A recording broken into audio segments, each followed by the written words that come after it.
In the scripture that Jessica and Maxine read, I don't know if you got the line near the end of that passage of scripture.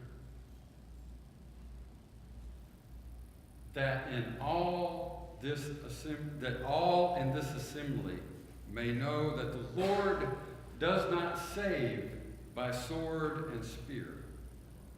For the battle is the Lord's, and God will give you into our hand. I found that one verse of scripture pretty poignant, given the story from which it comes. Who's telling the story, and why is that important? Let me tell you a story from my childhood when I was about 10 years old. Carl Spencer was bigger than any of the rest of us. Bigger than any two of the rest of us, actually. We thought of him as Goliath. He represented all that was wrong and the worst evil in all of us. Maybe because of his size, we were afraid of him. Not in those exact words, but in words similar to those. That's the story we told our teachers when they asked us why it was we were pelting him with acorns the size of your thumb every day.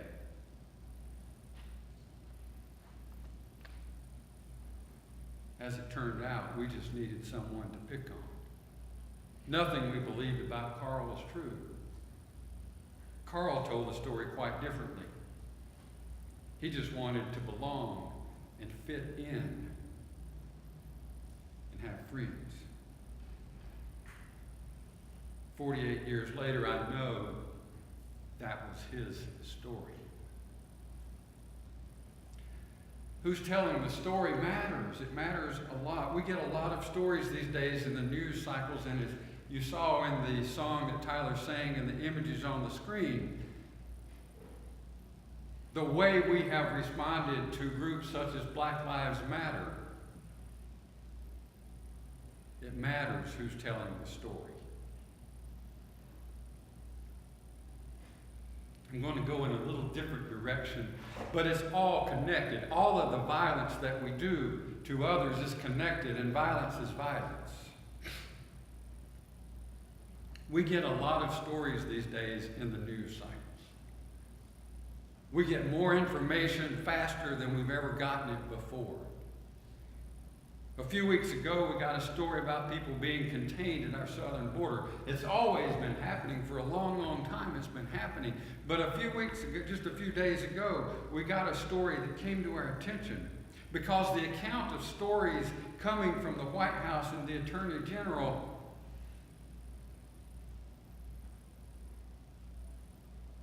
stand in quite contrast to the documentation of what's actually happening in those detention centers.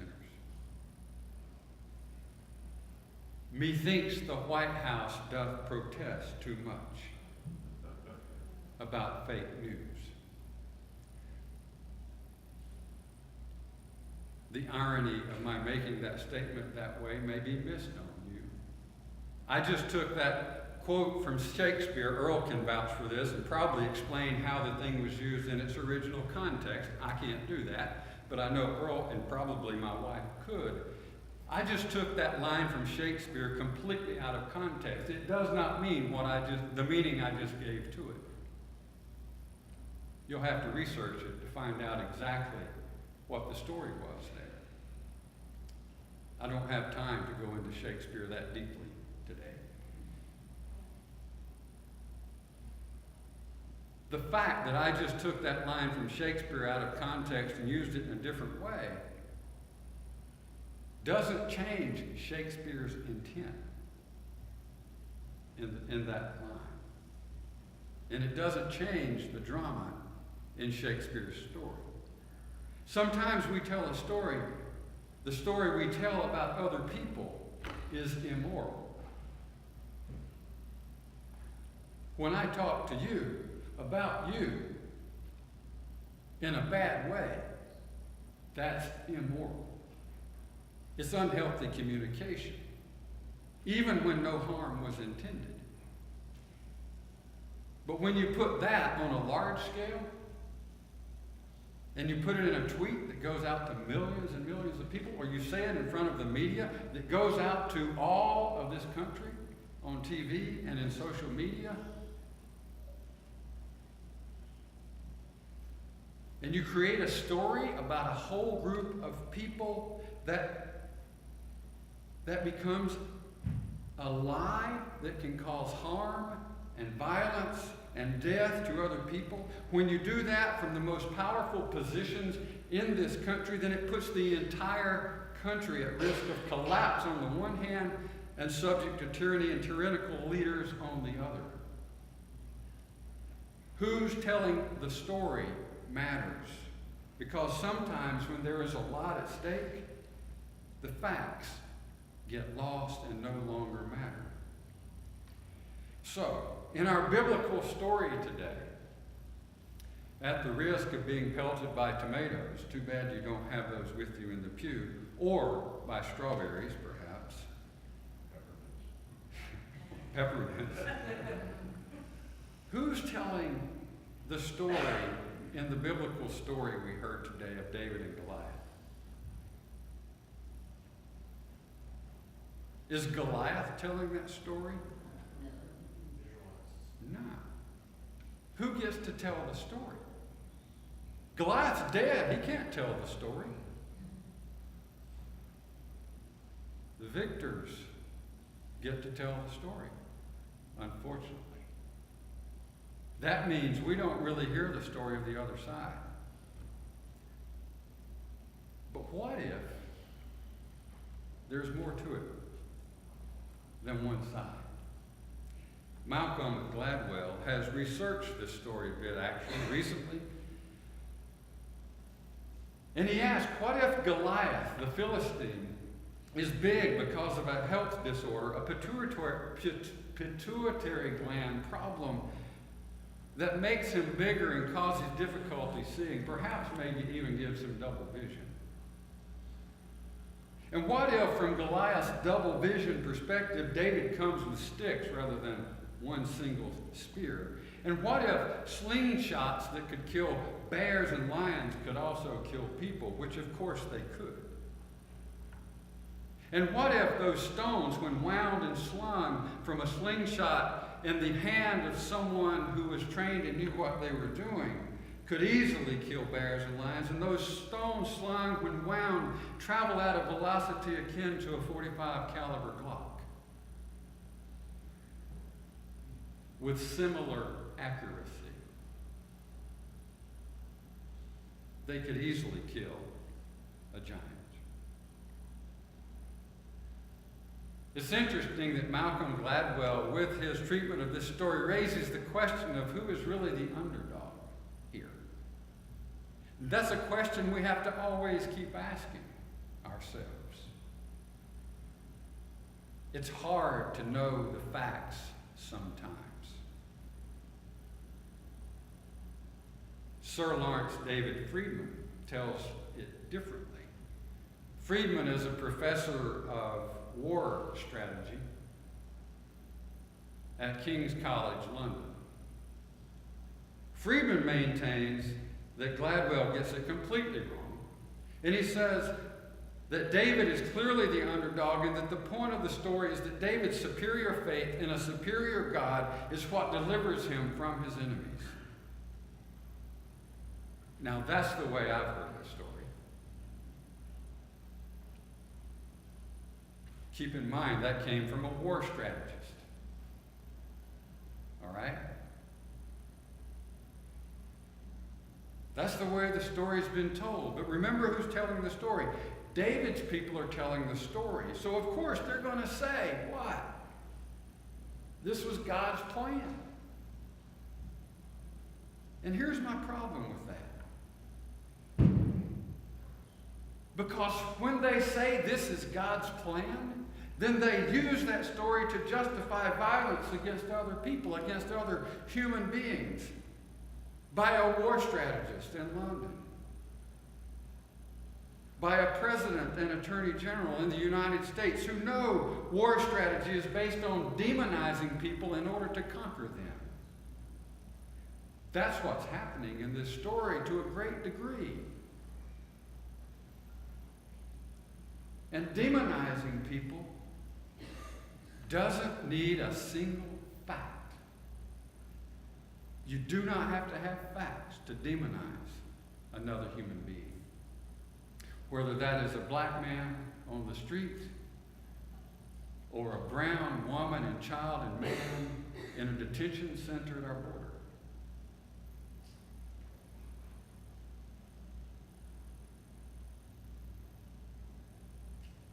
Or if it's a classmate in the 7th grade named Carl.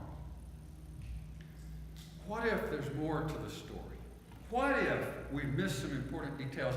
What if the story we're getting about black men is missing some important details? What if the story we're getting about brown, undocumented immigrants is missing important details? What if the story we're getting about our leadership, from our leadership, and the fake news coming from the president is missing important details?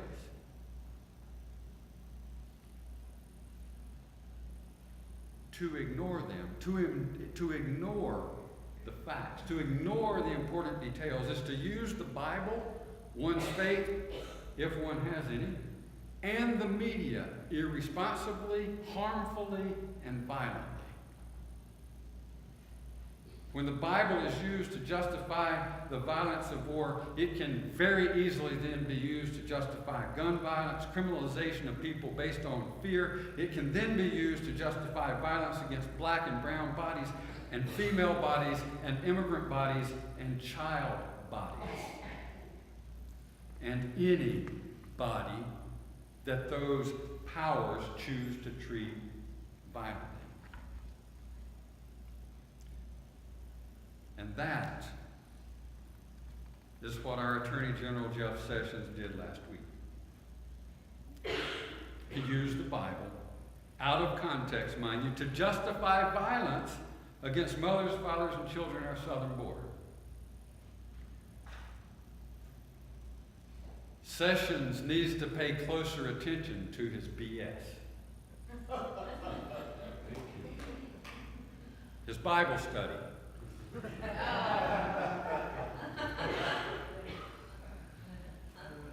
I owe my friend Doug Long for that one. Whose story is accurate? Well, I can tell you this. Whatever action it was the president said he took last week hasn't changed conditions for people detained at our southern border. Women are still separated from their children and dads. They're still in confinement in cages, and a family being encaged is just as violent as it is for a child to be encaged. They're still not reunited, and there's no provision in anything he said that plans to reunite them.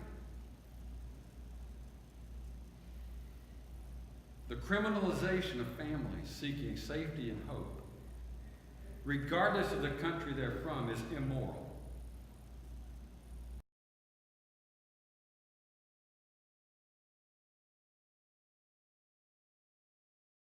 Here I quote from Paul Krugman's New York Times article dated June 19, 2018.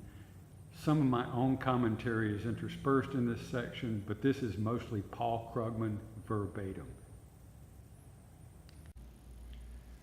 What's almost equally remarkable about this plunge into barbarism is that it's not a response to any actual problem.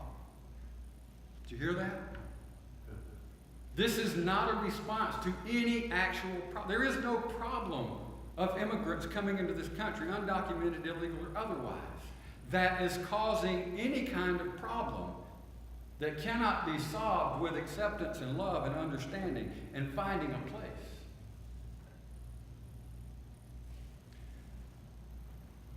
Paul Krugman, wrote last week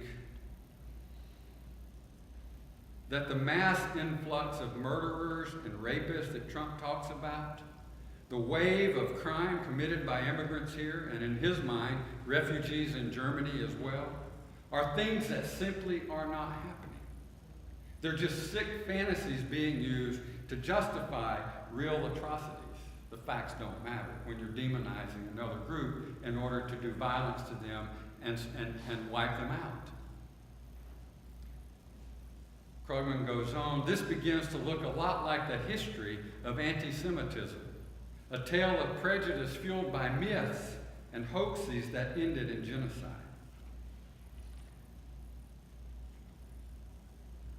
The problem is, the vision of that we're getting from the White House bears no relationship to reality.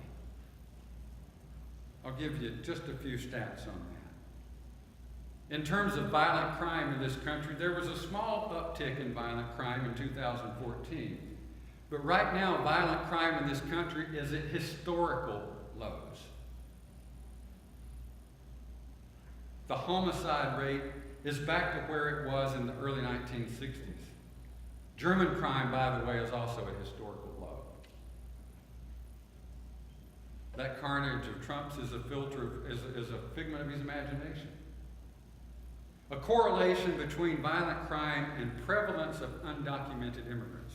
You've heard that story, right? That there's a correlation between violent crime and the prevalence of undocumented immigrants. Everybody heard that? Well, let me tell you, that's true. There is a correlation. It's a negative correlation. It's a negative correlation, absolutely. Places with lots of immigrants, legal and undocumented, tend to have exceptionally low crime rates.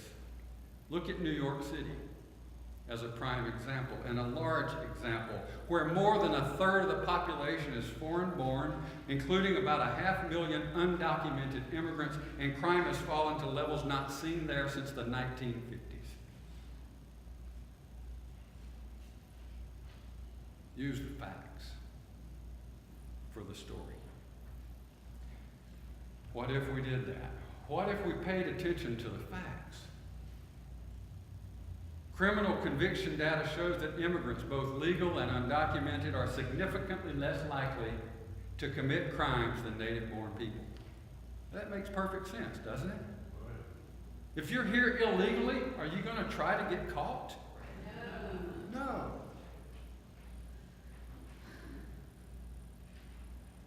Let me give you a little bit of background on anti-Semitism, because we need to remember the Holocaust. Because here's what happened. Early part of the 20th century, there was a wide dissemination of the protocols of the learned elders of Zion. It was a supposed plan for Jewish world domination that was probably forged by the Russian secret police. It was a forgery. It was false. It was a false document. The fake document got wide dissemination in the United States, thanks to none other than, guess who? Henry Ford. A virulent anti-Semite who oversaw the publication and distribution of 500,000 copies in English in this country. Why did he do that?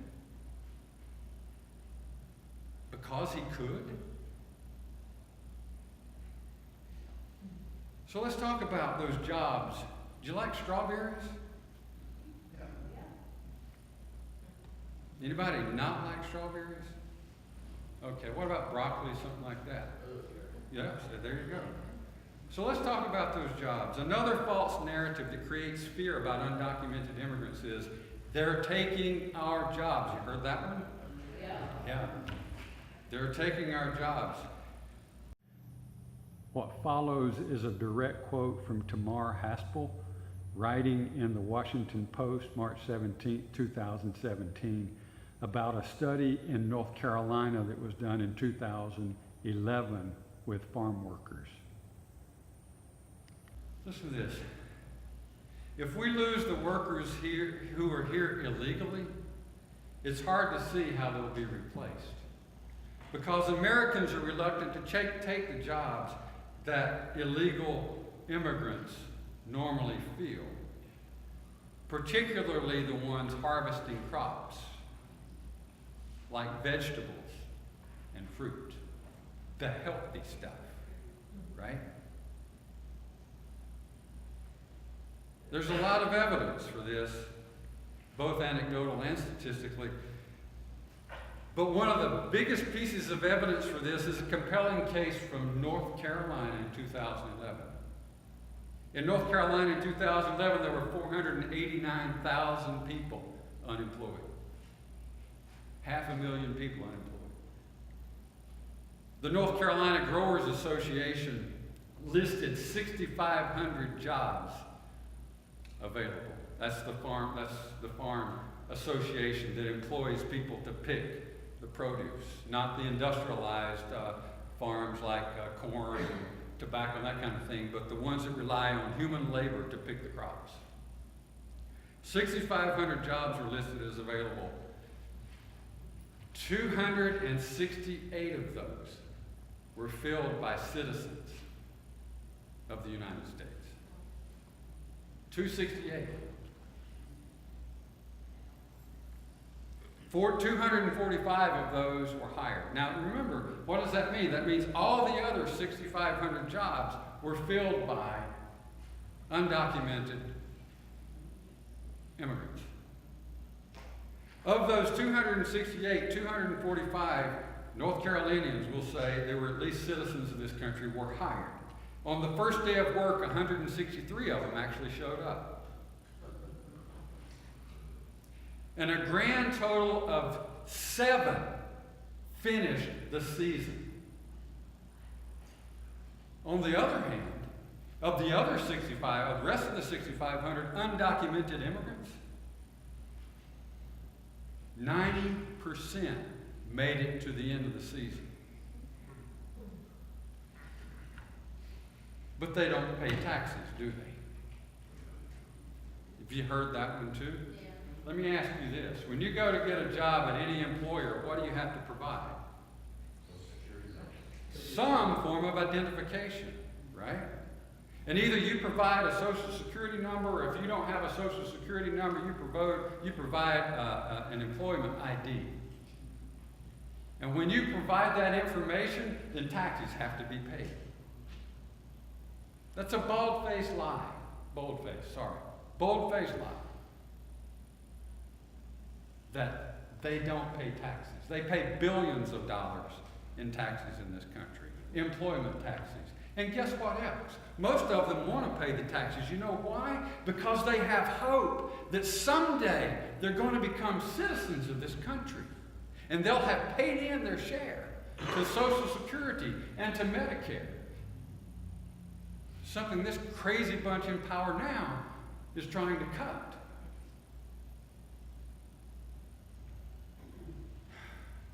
What if we just learned the facts about people? And here I'm citing Alex Tabarrok. I hope I'm pronouncing that last name correctly, writing in the Atlantic, October the 10th, 2015. What if the developed world were to take in enough immigrants to enlarge its work labor force by 1%? Because if we did that, we could create enough additional economic value worth more to the immigrants than all the world's official foreign aid combined. That's a lot of money, 1%. Now, I've got other facts and figures, but I'm running out of time here, people. And we're running out of time on justice in this country. So the moral of this sermon, regardless of what the moral of the story in our biblical text is, the moral of this sermon is to learn to recognize when you're getting fed a load of BS, and I don't mean Bible study. Read, educate yourself on the facts. Tell the story truthfully and do the right thing. The Bible never calls us to hurt people, ever. Period. Carl Spencer had done nothing wrong. He just wanted to belong. But we listened to the false narrative that we had a right to hurt him because he was different. And that was false. We did not have that right. Our country does not have that right either, to do violence to other human beings. So stop using the Bible to justify violence against other human beings. That's not what the Bible's for. The Bible is for learning to love all God's children. Let us learn well, and let us love well. Amen. Our hymn of hope for the healing of the nations is number 576. I invite you to stand as we sing together.